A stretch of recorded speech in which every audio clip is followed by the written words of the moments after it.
Sabe aquelas plantinhas que surgem na sua plantação ou na sua roseira, conhecidas como ervas daninhas? Elas também são chamadas de plantas invasoras. Na verdade, as plantas invasoras, elas são qualquer uma planta que não esteja de acordo com o que você quer para aquele canteiro. Né? Todas as plantas que nascem que não estão de acordo com o que você busca, com o que você quer. Elas podem trazer prejuízos para agricultores e jardineiros. É que, numa plantação agrícola, ela suga os nutrientes da terra, impedindo que vá para o plantio. E, no caso do paisagismo, essas plantas podem ser inestéticas. Na verdade, ele fere a questão estética, né? Tanto a questão estética, como ele pode sufocar a planta que você está colocando em questão, como ele pode ter uma competição com os nutrientes, com a planta que você está colocando. Então, normalmente, a gente não deixa ele tomar... É como se fosse um canteiro mal cuidado. Né? Você coloca as plantas, você está querendo o resultado daquela planta que você está colocando. Quando nasce uma outra planta, uma invasora ou uma erva daninha, qualquer uma que seja, ela vai estar tirando a estética, a beleza da planta que você está cultivando. Então, por isso que essas plantas são retiradas. No caso das plantações, os agricultores podem usar herbicidas específicos para o tipo de cultivo que tem. Já no caso do paisagismo, a única forma de retirá-las é manualmente. Plantios agrícolas, eles normalmente são conduzidos com herbicida. Né? Você vai pegar uma plantação de, sei lá, de 20 hectares de batata, você não tem condição de estar com um funcionário ali puxando matinho, né? Então, existem herbicidas bem seletivos no caso do milho, do feijão, do arroz, da batata. No caso do paisagismo, como a gente não tem muito como separar isso, não existe um herbicida específico, entendeu? A não ser que seja no caso de grandes plantações. Mas por que essas plantinhas aparecem?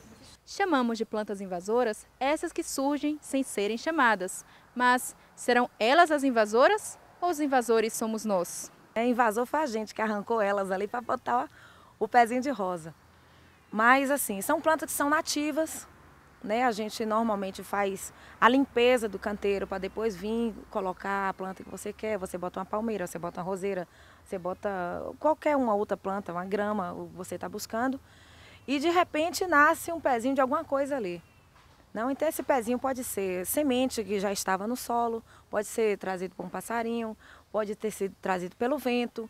Então existem várias formas de plantas nativas de se propagarem que faz com que, exatamente com que essa área, se ela ficar sem ação humana, ela vai se regenerar e ela vai voltar a ser o que era.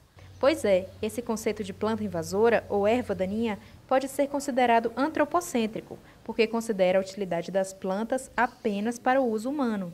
Para Cláudia Riso, essa manifestação é uma resistência da natureza.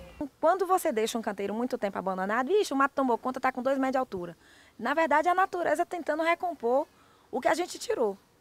Né? Então, por isso que os canteiros, as praças, as avenidas, elas precisam de manutenção constante. Algumas plantas invasoras são, inclusive, desejáveis. Essa aqui, por exemplo, é a grama amendoim.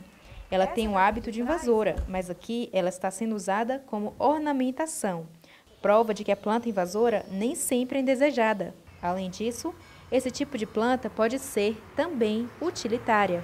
Algumas plantas invasoras a gente tem condição de fazer com que elas evitem erosão, por exemplo. No caso de muitos solos, quando retira a cobertura inteira, que deixa um solo nu, esse solo está numa declividade que bate uma chuva ou que a própria água e faz com que existe perca de solo. No caso, a planta invasora era muito bem-vinda porque ela vai fazer com que esse solo ele permaneça no local.